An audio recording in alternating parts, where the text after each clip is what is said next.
ଭାରତର ମହାମହିମ ରାଷ୍ଟ୍ରପତି ଏବଂ ଓଡ଼ିଆ ମାଟିର ସୁଯୋଗ୍ୟ କନ୍ୟା ଦ୍ରୌପଦୀ ମୁର୍ମୁ ଓଡ଼ିଶା ଗସ୍ତରେ ଅଛନ୍ତି। ମହାମହିମ ଯେତେବେଳେ ବି ଓଡ଼ିଶା ଗସ୍ତ କରନ୍ତି ସେଇଟା ଓଡ଼ିଶାବାସୀଙ୍କ ପାଇଁ ନିଶ୍ଚିତ ଭାବରେ ଗର୍ବ ଏବଂ ଗୌରବର କଥା। କିନ୍ତୁ ଆଜି ଯେତେବେଳେ ମହାମହିମ ଗସ୍ତ କରୁଛନ୍ତି ସେତେବେଳେ ଅଧା ଓଡ଼ିଶା ପାଣି ଘେରରେ ଅଛି। ସାପ କାମୁଡ଼ାରେ ଶତାଧିକ ବ୍ୟକ୍ତି ବିକଳ ହେଇକରି ବିଭିନ୍ନ ଡାକ୍ତରଖାନାରେ ଚିକିତ୍ସା କରୁଛନ୍ତି ଏବଂ ସେଥିରୁ ଅନେକ ଲୋକ ଇତିମଧ୍ୟରେ ବନ୍ୟା ଯୋଗୁଁ ପ୍ରାଣ ହରାଇଲେଣି। ତେଣୁ ଯେତେବେଳେ ମହାମହିମଙ୍କର ଗସ୍ତ ଚାଲିଛି ଏବଂ ମହାମହିମ ଯେତେବେଳେ ରେଳପଥରେ ଚିଲିକା ଦର୍ଶନ କରି କରି ବ୍ରହ୍ମପୁର ପର୍ଯ୍ୟନ୍ତ ଯାଉଛନ୍ତି ସେତେବେଳେ ସାଧାରଣ ନାଗରିକ ଭାବରେ ଆମ ମନକୁ ଗୋଟେ ଦିଟା ପ୍ରଶ୍ନ ଆସୁଛି ଯେ ମହାମହିମଙ୍କର ଏ ଗସ୍ତ ସମୟ ଯେତେବେଳେ ଅଧା ଓଡ଼ିଶା ପାଣି ଘେରରେ ସେତେବେଳେ ଏ ଗସ୍ତର ଉଦ୍ଦେଶ୍ୟ କ'ଣ ଏବଂ ଏ ଗସ୍ତ ସମୟରେ ମହାମହିମଙ୍କ ପାଖରୁ ଓଡ଼ିଶା ଯୋଉ ଜନସାଧାରଣ ଯୋଉମାନେ ପ୍ରାକୃତିକ ବିପର୍ଯ୍ୟୟର ମୁକାବିଲା କରୁଛନ୍ତି ଯେଉଁମାନେ ପାଣି ଘେରରେ ଅଛନ୍ତି ସେମାନେ ମହାମହିମକୁ କ'ଣ ଗୁହାରି କରିବେ, ସେମାନେ କ'ଣ ଆଶା କରିବେ ମହାମହିମଙ୍କ ପାଖରୁ? ମହାମହିମ ସେମାନଙ୍କର କଥା ଶୁଣୁନାହାନ୍ତି। ମହାମହିମ ଆସିଛନ୍ତି ବୋଲିକିରି ତାଙ୍କ ସାଙ୍ଗରେ ରାଜ୍ୟପାଳ ତାଙ୍କ ସାଙ୍ଗରେ ମୁଖ୍ୟମନ୍ତ୍ରୀ ଯିବା ସ୍ୱାଭାବିକ। ମହାମହିମଙ୍କ ପ୍ରତି ଯେତିକି ମର୍ଯ୍ୟାଦା ଦେବା କଥା ରାଜ୍ୟ ସରକାର ଦେବେ, କିନ୍ତୁ ତା ପୂର୍ବରୁ ମହାମହିମଙ୍କର ଗସ୍ତ ପୂର୍ବରୁ 4 ଦିନ ମୁଖ୍ୟମନ୍ତ୍ରୀ ଥିଲେ ଦିଲ୍ଲୀରେ। 3 ତାରିଖରେ ମହାମହିମ ଆସିଲେ ଓଡ଼ିଶା ଏବଂ ଓଡ଼ିଶାରେ ସ୍ୱାଭାବିକ ଭାବରେ ଯୋଉଠିକି ରାଷ୍ଟ୍ରପତି ଯିବେ ସେଠି ମୁଖ୍ୟମନ୍ତ୍ରୀ ଏବଂ ରାଜ୍ୟପାଳ ଉପସ୍ଥିତ ରହିବେ, ଏଇଟା ହଉଛି ପ୍ରୋଟୋକଲ। ତ ଯେତେବେଳେ ଏକ ସଂଘର୍ଷ ଏବଂ ସଙ୍କଟର ସମୟ ସେତେବେଳେ ଯଦି ମହାମହିମଙ୍କର ଗସ୍ତରେ ପୁରା ପ୍ରଶାସନ ବ୍ୟସ୍ତ ରହିବ ତାହେଲେ ରିଲିଫ କଥା କିଏ ବୁଝୁଛି? ଲୋକଙ୍କ ମନରେ ପ୍ରଶ୍ନ ଆଜି ଆସିଛି, ଆଜି ବାରମ୍ବାର ଆସୁଛି ଏ ପ୍ରଶ୍ନ ଯେ ବାରମ୍ବାର ଦ୍ରୌପଦୀ ମୁର୍ମୁ ଭାରତର ମହାମହିମ ରାଷ୍ଟ୍ରପତି ଓଡ଼ିଶା ଗସ୍ତ କରୁଛନ୍ତି ଏବଂ ଓଡ଼ିଶା ଗସ୍ତ କରିବାରେ କୌଣସି ଅସୁବିଧା ନାହିଁ। ଓଡ଼ିଶା ଗସ୍ତ କରିବାଟା ତାଙ୍କର ଅଧିକାର, ତାଙ୍କ ନିଜ ଘରକୁ ସେ ଆସିବେ। କିନ୍ତୁ ତାକୁ ନେଇକିରି ଯେତେବେଳେ ପୁରା ପ୍ରଶାସନ ମହାମହିମଙ୍କର ପଛରେ ରହିବ ସେତେବେଳେ ପ୍ରଶାସନର ଅବସ୍ଥା କ'ଣ ହବ?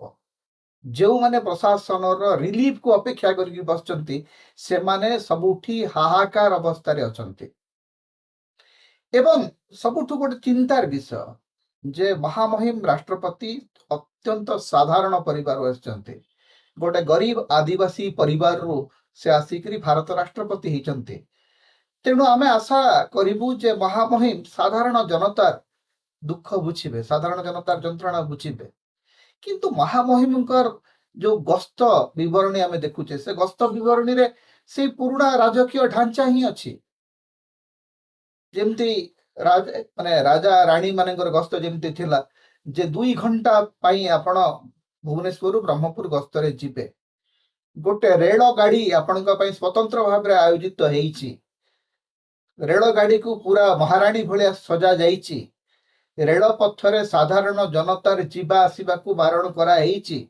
ସ୍ୱତନ୍ତ୍ର ସୁରକ୍ଷା ବନ୍ଦୋବସ୍ତ କରାହେଇଛି। ତା ଅପେକ୍ଷା ଆପଣ ହେଲିକପ୍ଟରରେ ଯାଇକିରି ଆରାମରେ ଆପଣଙ୍କର ଉତ୍ସବ ସାରିକିରି ଚାଲି ଆସି ପାରିଥାନ୍ତେ। ଯେତେବେଳେ ଭାରତର ରାଷ୍ଟ୍ର ମୁଖ୍ୟ ସାଧାରଣ ନାଗରିକ ମାନଙ୍କର ସୁବିଧା ଅସୁବିଧା କଥା ବୁଝିବେ ନାହିଁ ତାହେଲେ କାହାଠୁ ସାଧାରଣ ନାଗରିକ ଆଶା କରିବ? କାହାକୁ ସେ ଦେଖିବ? ଆମ ସମାଜରେ ଆଦର୍ଶ ହଉଛନ୍ତି କୋଉମାନେ? ଆଗାମୀ ଦିନରେ ଯୋଉ ପିଲାମାନେ ବଡ ହେବେ ସେମାନେ କାହାକୁ ଦେଖିବେ? ଓଡ଼ିଆ ଝିଅଟିଏ ତା ପାଇଁ ରାଷ୍ଟ୍ରପତି ଦ୍ରୌପଦୀ ମୁର୍ମୁ ହଉଛନ୍ତି ସବୁଠୁ ବଡ ଉଦାହରଣ, ସବୁଠୁ ବଡ ରୋଲ ମଡେଲ।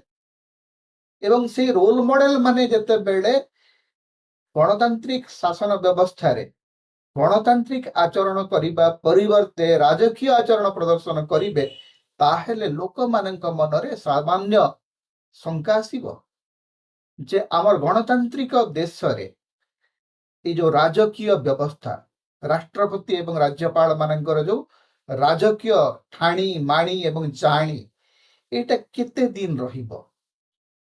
ଆମେ ରାଷ୍ଟ୍ରପତି ଦେଖିଛୁ ଏପିଜେ ଅବଦୁଲ କଲାମ, ସରଳତା, ବିନମ୍ରତା ଏବଂ ପ୍ରଜ୍ଞାର ସବୁଠୁ ବଡ଼ ଉଦାହରଣ।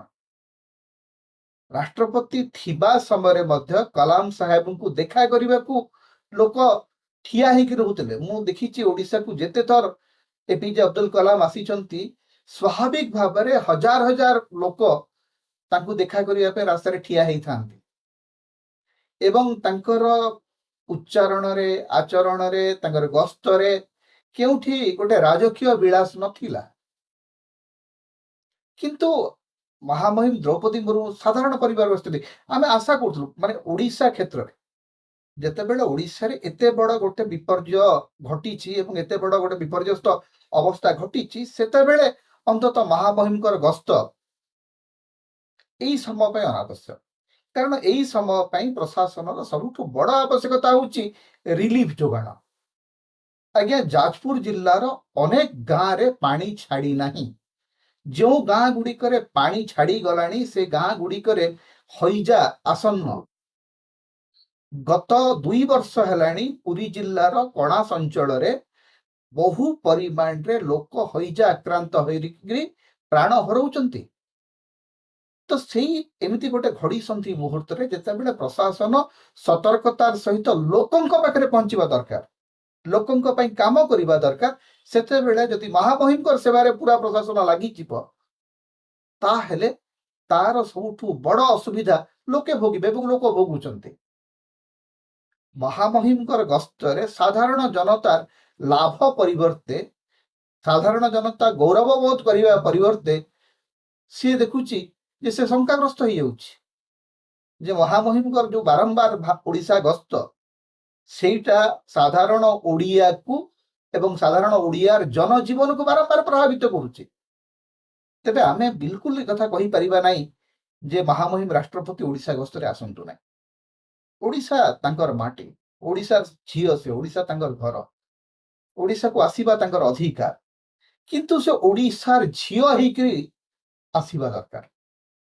ଓଡ଼ିଶା ମାଟିର କନ୍ୟା ଭାବରେ, ଓଡ଼ିଶା ମାଟିର ଗୋଟେ ସାଧାରଣ ପରିବାରର ଝିଅ ଭାବରେ ଏବଂ ଏଇ ଯୋଉ ବନ୍ୟାଗ୍ରସ୍ତ ବ୍ୟକ୍ତିମାନେ ଯୋଉମାନେ ଅଛନ୍ତି, ଯୋଉ ସାଧାରଣ ଓଡ଼ିଆଟି ନିଜ ଜୀବନକୁ ନେଇକରି, ନିଜ ଘରକୁ ନେଇକରି, ନିଜ ପରିବାରକୁ ନେଇକରି, ନିଜ ଗାଁକୁ ନେଇକରି ଆଜି ସଂଘର୍ଷ କରୁଛି। କିଲୋମିଟର କିଲୋମିଟର ବ୍ୟାପୀ ବନ୍ଧ ଭାଙ୍ଗି ଯାଇଛି, ରାସ୍ତାଘାଟ ବିଚ୍ଛିନ୍ନ ହେଇ ପଡ଼ିଛି, ପୋଲ ଗୁଡ଼ିକ ଧୋଇ ହେଇଯାଇଛି, ଲୋକଙ୍କ ପାଖରେ ଚୁଡ଼ା ଚାଉଳ ପାଣି ମହମବତୀ ପହଞ୍ଚି ପାରୁନାହିଁ। ସେଇ ସମୟରେ ମହାମହିମ ରାଷ୍ଟ୍ରପତିଙ୍କର ପ୍ରାଥମିକ ଦାୟିତ୍ୱ କ'ଣ? ଏତିକି ଆମେ ଖାଲି ଗୁହାରି କରିବୁ ଯେ ମହାମହିମ ରାଷ୍ଟ୍ରପତି ସମ୍ମାନନୀୟ ଦ୍ରୌପଦୀ ମୁର୍ମୁ, ଆପଣ ଟିକେ ପ୍ରଶାସନକୁ ପଚାରନ୍ତୁ ଯେ ସେମାନେ ଲୋକଙ୍କ ପାଇଁ କ'ଣ ବ୍ୟବସ୍ଥା କରିଛନ୍ତି। ଆପଣଙ୍କର ମଧ୍ୟ ଦାୟିତ୍ୱ, ରାଷ୍ଟ୍ର ମୁଖ୍ୟ ଭାବରେ ଆପଣଙ୍କର ଦାୟିତ୍ୱ ହେଉଛି ଆସାମ ଏବଂ ଓଡ଼ିଶାର ବନ୍ୟା ପୀଡ଼ିତ ମଣିଷମାନଙ୍କ ପାଇଁ ଆପଣଙ୍କର ବାର୍ତ୍ତା କ'ଣ? ଆପଣ ସେମାନଙ୍କ ପାଇଁ କ'ଣ କହିବେ ପ୍ରଶାସନକୁ? ସାଧାରଣ ନାଗରିକ ଭାବରେ ଆମେ ଏତିକି ନିବେଦନ କରିବୁ, ଏତିକି ଗୁହାରି କରିବୁ ଆପଣଙ୍କୁ ଯେ ଆମ ଦୁଃଖ କଥା ଆପଣ ବୁଝନ୍ତୁ। ସାଧାରଣ ଜନତାର ଦୁଃଖ କଥା ବୁଝିବା ହେଉଛି ରାଷ୍ଟ୍ର ମୁଖ୍ୟଙ୍କର ସବୁଠୁ ବଡ଼ ଦାୟିତ୍ୱ। ଏବଂ ମୁଁ ଆଶା କରୁଛି ଯେ ମହାମହିମ ନିଶ୍ଚିତ ଭାବରେ ମୁଖ୍ୟମନ୍ତ୍ରୀ ଏବଂ ରାଜ୍ୟପାଳଙ୍କୁ ଏ ବିଷୟରେ କିଛି କହିଥିବେ। ସମତା ହେଉଛି ଓଡ଼ିଶାର ମୁକ୍ତିର ସ୍ୱର, ସାମ୍ବିଧାନିକ ଅଧିକାର ଏବଂ ଗଣତନ୍ତ୍ରର ସ୍ୱର। ତେଣୁ ସମତାକୁ ଅଧିକ ସହଯୋଗ କରନ୍ତୁ, ଅଧିକ ସବସ୍କ୍ରାଇବ୍ କରନ୍ତୁ, ଲାଇକ୍ କରନ୍ତୁ, ସେୟାର କରନ୍ତୁ, କମେଣ୍ଟ କରନ୍ତୁ। ଆମ ଚ୍ୟାନେଲରେ ଆପଣ ସଦସ୍ୟ ଭାବରେ ଯୋଗ ଦେଇପାରିବେ, ଆମକୁ ସୁପର ଥ୍ୟାଙ୍କ୍ସ ଦେଇପାରିବେ। ସମତାକୁ ଯେତେ ପ୍ରକାର ଆପଣ ସାହାଯ୍ୟ କରିବାକୁ ଚାହାନ୍ତି ଆପଣ କରିପାରିବେ। ଆମକୁ ଯଦି କିଛି ଆର୍ଥିକ ସହଯୋଗ ଆପଣ ଦେବାକୁ ଚାହାନ୍ତି ତାହେଲେ ଆମର ଫୋନ୍ ପେ ନମ୍ବର ଆମେ ଏଠି ଦେଉଛୁ, ଏଥିରେ ଆପଣ ଆମକୁ ଆର୍ଥିକ ସହଯୋଗ ମଧ୍ୟ କରିପାରିବେ।